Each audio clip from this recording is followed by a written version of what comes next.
Hello बच्चों, कैसे हो आप। मैथ्स बाई चैनल में आपका स्वागत है। बच्चों, आज हम आपके लिए लेकर आए हैं टेंजेंट्स एंड नॉर्मल्स का पार्ट 4। इससे पहले बच्चों हमने पार्ट 3 तक वीडियो बनाए हुए हैं और बहुत ही बेहतरीन वीडियो है। आप उसमें जाकर ये इस एक्सरसाइज से रिलेटेड यानी कि टेंजेंट्स एंड नॉर्मल्स से रिलेटेड जितने भी आपके प्रॉब्लम्स हैं वो आप देख सकते हैं बच्चों।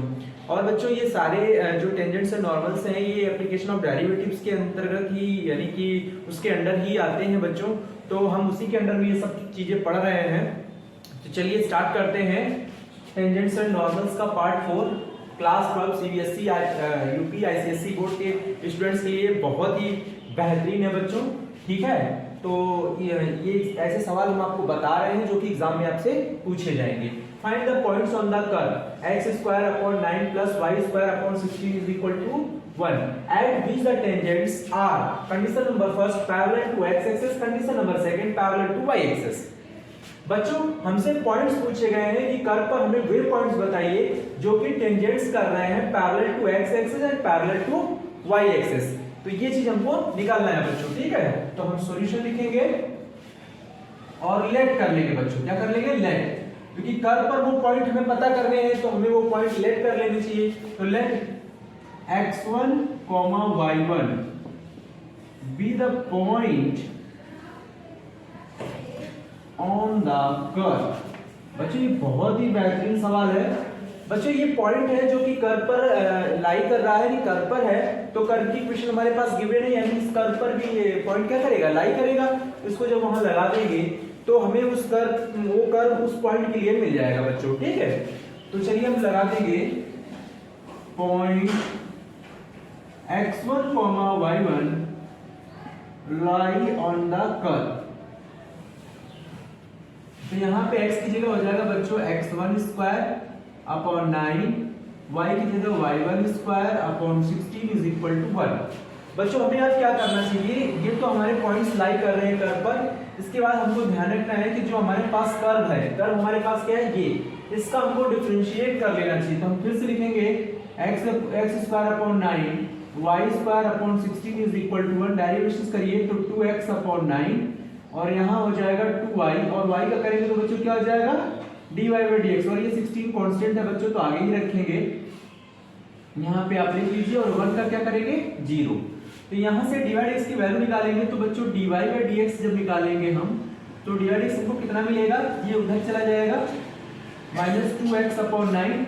बच्चों 16 का ऐसे क्रॉस हो जाएगा और ये 2y नीचे हो जाएगा। तो आप डायरेक्टली इसको निकाल सकते हैं, 2 से 2 कैंसिल हो जाएगा और यहाँ पे कोई कैंसिल नहीं होगा बच्चों। तो dy by dx आपको कितना मिल गया?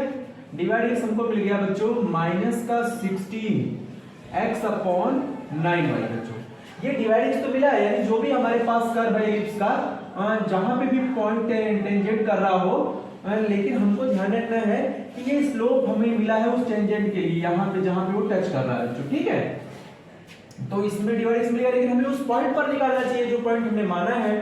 तो हमें उस पॉइंट के लिए लेना चाहिए। तो हम लिखेंगे x1, y1 पर बच्चों हमें dy dx ले लेना चाहिए।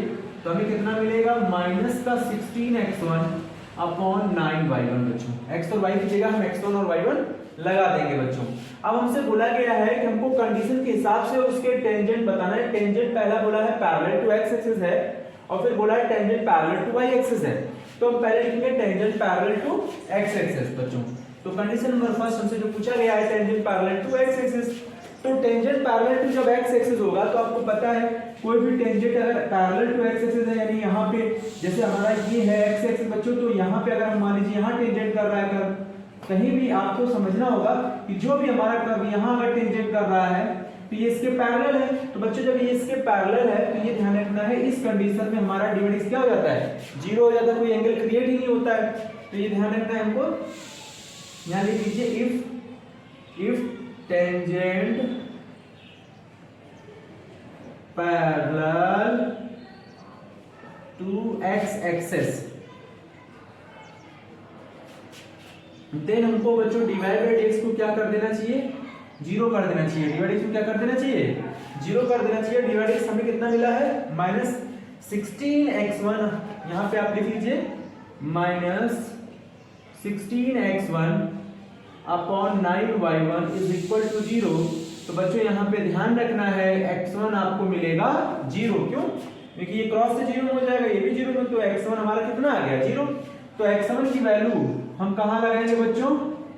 फ्रॉम फर्स्ट, यानी इस वाले इक्वेशन में बच्चों। इसको हम फर्स्ट इक्वेशन इसलिए मानेंगे क्योंकि x1 यहीं पे लगेगा तभी हमको y1 मिलेगा बच्चों। तो from first x1 is equal to 0 लगाएंगे, तो यहाँ पे ये वाला पार्ट तो पूरा 0 हो जाएगा बच्चों, ये बचेगा, यानी y1 स्क्वायर अपॉन 16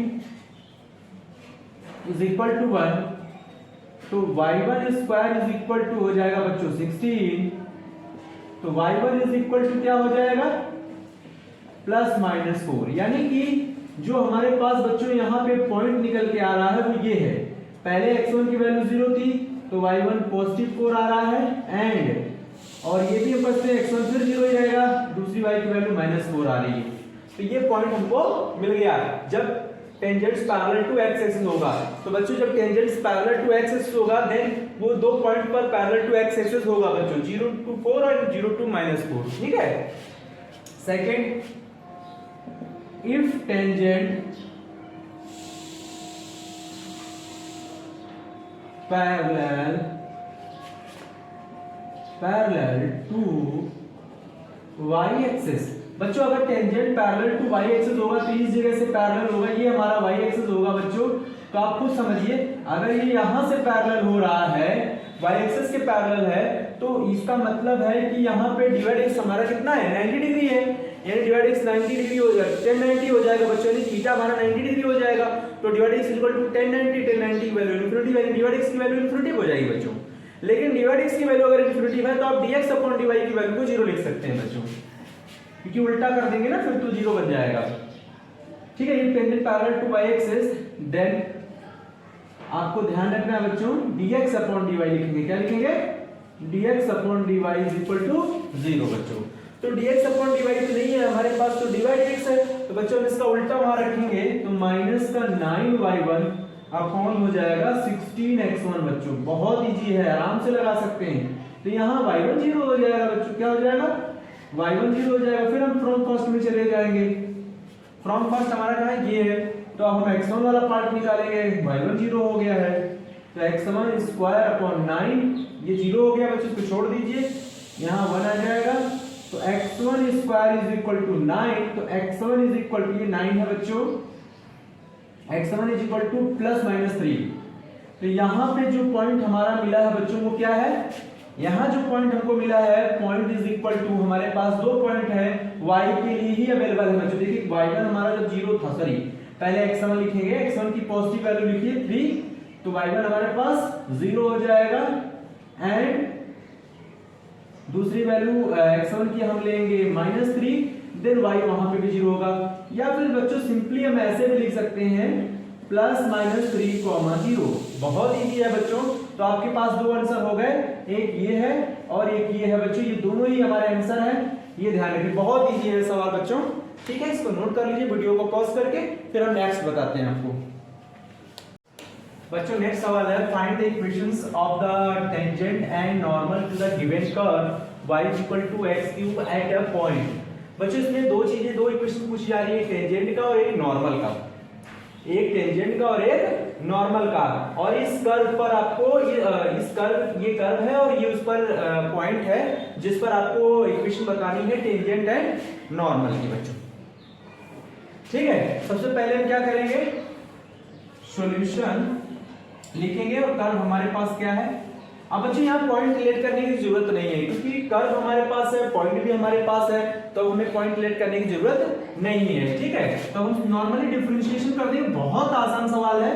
अब आप एक ध्यान रखिएगा, हमने इक्वेशन बहुत ही छोटी ली हुई है, आप इससे बड़े इक्वेशंस भी लेंगे तो सवाल आपको ऐसे ही लगाना है बच्चों। ठीक है, ध्यान रखिएगा। तो डिवाइड x = x³ का डिफरेंशिएशन हो जाएगा 3x²। अब हमें क्या करना है बच्चों, इस पॉइंट पर हमको निकालना है डिवाइड x, किस पर? 1, 1 पर। तो बच्चों ये हो जाएगा 3, 1 का स्क्वायर, यानी x की वैल्यू, ये y की वैल्यू है, तो यहाँ तो केवल x है, तो आप केवल x की वैल्यू लगाएंगे, तो 3, 1 का स्क्वायर 1, यानी 3 आ जाएगा बच्चों। अब हमको करना है क्या है, इक्वेशन ये ये जो स्लोप ऑफ द टेंजेंट है बच्चों, ये क्या है, स्लोप ऑफ द टेंजेंट, ध्यान रखिएगा। अब यहां लिखेंगे इक्वेशन, मुझे क्या निकालना है, इक्वेशंस निकालना है ऑफ द टेंजेंट। यहां लिखेंगे equation of the tangent eight a point. बहुत ही बेहतरीन सवाल है बच्चों। पॉइंट क्या हमारे पास 1,1। तो बच्चों हम लगाएंगे तो y माइनस y1 हमारा 1 है बच्चों, और डिवाइड कितना है हमारे पास 3 है, और x माइनस x1 भी बच्चों हमारे पास 1 है। देखिए कितने आराम से आपने निकाल लिया। 3 का अंदर इंटू कर लीजिए,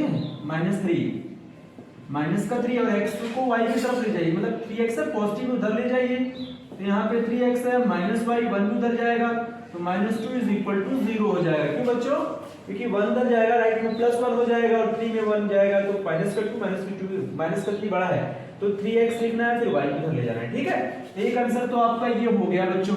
ठीक है, अब हमें निकालना है इक्वेशन ऑफ टेंजेंट हो गया, इक्वेशन ऑफ नॉर्मल निकालना है। तो बच्चों इक्वेशन ऑफ नॉर्मल निकालने के लिए, इक्वेशन ऑफ नॉर्मल के लिए हमें नॉर्मल स्लोप निकालना पड़ेगा। ये तो स्लोप ऑफ द टेंजेंट है, तो हमें लिखना होगा slope of normal, normal slope निकालेंगे, तो इसके लिए फॉर्मूला होता है बच्चों -1 अपॉन dy/dx। ये फॉर्मूला होता है बच्चों, ये लगाइए। ठीक है, तो यहाँ पे हमारा -1 अपॉन dy, इसकी वैल्यू कितनी निकली बच्चों 3, तो आप यहाँ पे लगा दीजिए, तो -1/3 आएगा। कितना आएगा, -1/3। तो हम लिखेंगे equation of the normal, equation of the normal निकालेंगे। एट अ पॉइंट किस पर रहेगा हमारा, वही रहेगा, पॉइंट में कोई चेंजेस नहीं है बच्चों, तो पॉइंट में चेंजेस नहीं है, तो फॉर्मूला होता है y माइनस y1। y1 कितना है बच्चों, y1 हमारे पास है इस पॉइंट के लिए ना, तो y1 1 हो गया, -1 अपॉन dy/dx होता है बच्चों। तो ये हमने स्लोप ऑफ द नॉर्मल निकाला हुआ है। ठीक है, -1/3, तो हमें यहाँ पे लगा देना है। ठीक है, तो ये लगा लेंगे हम लोग। उसके बाद x माइनस x1 कितना है बच्चों 1 है, और इसको 3 का इधर क्रॉस कर लीजिए, तो 3y माइनस 3 हो जाएगा, माइनस उधर कर लीजिए, तो +1 हो जाएगा। x ये x इधर ले आइए, पॉजिटिव हो जाएगा, और यहाँ पहले से 3y है, -3 चाहे आप उधर ले जाइए, चाहे आप इधर ले आइए, तो -3 और -1 मिलकर हो जाएगा -4, और अगर 4 को इधर नहीं रखना है, इधर ले जाइए, ये आपका आंसर हो जाएगा। बहुत इजी है, x इधर आया, 3x + 3y, -3 -1 होकर -4 हो गया, x + 3y - 4 = 0। तो बच्चों इसमें हमसे पूछा गया था इक्वेशन ऑफ द टेंजेंट और इक्वेशन ऑफ द नॉर्मल। तो नॉर्मल के लिए बस इतना करना है, स्लोप ऑफ द नॉर्मल निकालना होता है बच्चों। Slope of the normal, slope of the tangent जो होता है उसका उल्टा कर दीजिए, -1 अपॉन dy/dx आ गया, फिर डायरेक्टली आप फॉर्मूला लगा दीजिए। ठीक है बच्चों, इसको नोट कर लीजिए, फिर नेक्स्ट बताते हैं बच्चों। नेक्स्ट सवाल है, so that the tangents to the curve, ये कर्व हमारे पास at the points where x = 2 and x = -2 are parallel. बच्चों यहाँ पे बोल रहा है कि हमको ये बताइए, शो करिए कि जो टेंजेंट्स होगा इस कर्व का, इस पॉइंट के लिए वो क्या होगा, पैरेलल होगा बच्चों। तो x = 2, आपको सोचिए जरा, ये x एक्सिस और ये y एक्सिस, तो x = 2 की लाइन ये होती है बच्चों, x = 2 की लाइन, और x = -2 की लाइन ये है। ठीक है, x की लाइन को y के पैरेलल ड्रॉ किया जाता है बच्चों। तो आप एक बात बताइए, तो कह रहा है कि इसके पैरेलल, यानी जो भी कर्व होगा हमारा, जहां जहां भी हमारा कर्व को क्या करेगा वो, मान लीजिए कोई भी कर्व है इस तरह से आपका है ऐसे, ठीक है, और ये टच कर रहा है इस पॉइंट पर, तो ये पैरेलल माना गया है, यानी इस तरह का कर्व कोई होगा। ठीक है बच्चों, तो वो कर्व क्या कर रहा होगा, ऐसे टच कर रहा होगा, इस तरह इधर से, तो ये इसके पैरेलल है बच्चों। तो यानी इस लाइन का जो स्लोप होगा m1 और इस लाइन का जो स्लोप होगा m2, वो आपस में कैसे होने चाहिए बच्चों, इक्वल होने चाहिए। देन आप कह सकते हैं कि जो इस टेंजेंट्स का जो ये पॉइंट हमारे पास गिवन है, ये उस टेंजेंट्स के लिए क्या होगा, पैरेलल होगा बच्चों। ठीक है, इसको हटाते हैं, ये सिर्फ बताने के लिए था बच्चों, और कुछ नहीं था इसमें, सिर्फ समझाने के लिए था। ठीक है, अब हमें क्या करना है, सॉल्यूशन लिखना है। सॉल्यूशन के बाद मेरे पास है y = 7x³ + 11।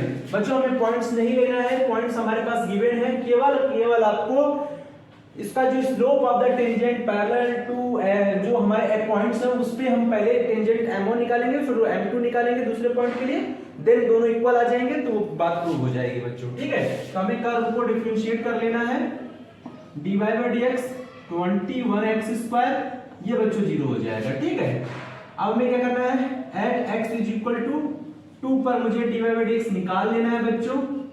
तो dy बाई dx हो जाएगा हमारा 21 और 2 का स्क्वायर 4 हो जाएगा बच्चों, तो ये हो जाएगा 84। देन ये हमारा होगा m1, इसको हम बोल सकते हैं slope of the tangent at x equal to 2। क्या बोलेंगे इसको, slope of the tangent at x is equal to 2 बच्चों। ठीक है, उसके बाद हमें क्या करना है बच्चों, इसी पर x इज इक्वल टू -2 पर dy dx निकाल लेना है। बहुत इजी सवाल है, तो यहाँ पे हम 21 लिखा रहने देंगे। फिर -2 का स्क्वायर कितना होता है बच्चों, पॉजिटिव ही आएगा, तो फिर से वही आ गया 84। तो ये हो गया m2 बच्चों, क्या हो गया m2, slope of the tangent at x is equal to -2। बहुत इजी है बच्चों, देखिए m1 की ये वैल्यू और m2 की ये वैल्यू दोनों क्या हो गए, सेम हो गए। तो लिखिए then therefore m1 is equal to m2 हो गया। तो हम कह सकते हैं, वी कैन से दैट कि जो टेंजेंट्स होगा इस कर्व के लिए, ठीक है, और इस पॉइंट के लिए वो कैसे होंगे, पैरेलल होंगे बच्चों। लिख सकते हैं द टेंजेंट्स, ठीक है, टेंजेंट्स टू द कर्व, ठीक, एट द पॉइंट्स क्या है हमारे पास, x is equal to 2 and x is equal to -2 are parallel. बहुत इजी सवाल है बच्चों, आप इस हमारे साथ जुड़े रहिए, देखिए फिर इतने बेहतरीन सवाल हम आपके लिए लेकर आएंगे। और सबसे अच्छी बात यह बच्चों की बहुत ही अच्छे सवाल है और ये बोर्ड में पूछे जाने वाले सवाल है बच्चों। ठीक है, तो आज के लिए बच्चों इतना ही, और नेक्स्ट टाइम हम फिर वीडियो लेकर आएंगे। ठीक है, थैंक यू वेरी मच।